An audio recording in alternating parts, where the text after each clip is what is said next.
Nurses സമരത്തെ തുടർന്ന് കോഴിക്കോട്ടെ സ്വകാര്യ ആശുപത്രികളിൽ വൻ പ്രതിസന്ധി. ജില്ലയിലെ 40-ലേറെ ആശുപത്രികളെ സമരം ബാധിച്ചു. അത്യാഹിത വിഭാഗത്തിലെ രോഗികളെ മെഡിക്കൽ കോളേജിലേക്ക് മാറ്റാൻ ഇടപെടണമെന്നാവശ്യപ്പെട്ട് Kerala private hospital management association ജില്ലാ കളക്ടറെ സമീപിച്ചു.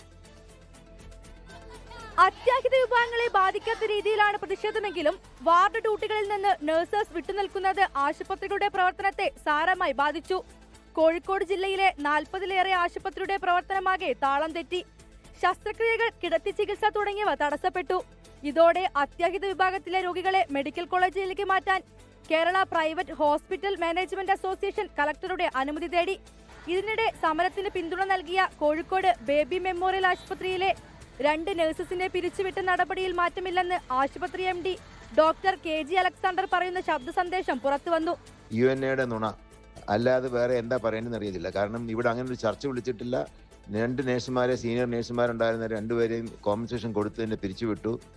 ഒരാൾക്ക് 1,10,000 രൂപയും 1,00,000 അടുത്ത് മറ്റേ ആളിനും കൊടുത്തു. 2 പേരും സൂപ്പറാനുവേഷൻ കഴിഞ്ഞിട്ടുള്ള സീനിയർ നേഴ്സസ് ആയിരുന്നു. ഇവിടെ തന്നെ നിന്ന് റിട്ടയർമെന്റും കഴിഞ്ഞതിന് ശേഷം നമ്മൾ എടുത്ത കോൺട്രാക്റ്റിലുള്ള സ്റ്റാഫായിരുന്നു.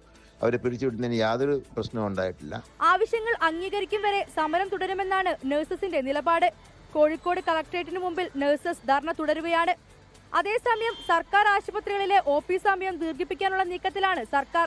ഡോക്ടേഴ്സിന്റെ ജോലിഭാരം കൂടുമെന്ന പരാതിയുമായി ആരോഗ്യമന്ത്രിയെ കാണാൻ ഒരുങ്ങുകയാണ് സർക്കാർ ഡോക്ടേഴ്സിന്റെ സംഘടനയായ KGMOA. 24 കോഴിക്കോട്. ലോകത്തെവിടെയായാലും ഏത് സമയത്തും 24 വാർത്തകളും ഓഗ്മെന്റഡ് റിയാലിറ്റി പാക്കേജുകളും എക്സ്പ്ലെയിനറുകളും വിശദമായി കാണാൻ ഞങ്ങളുടെ YouTube ചാനൽ നിങ്ങൾക്ക് സബ്സ്ക്രൈബ് ചെയ്യാം.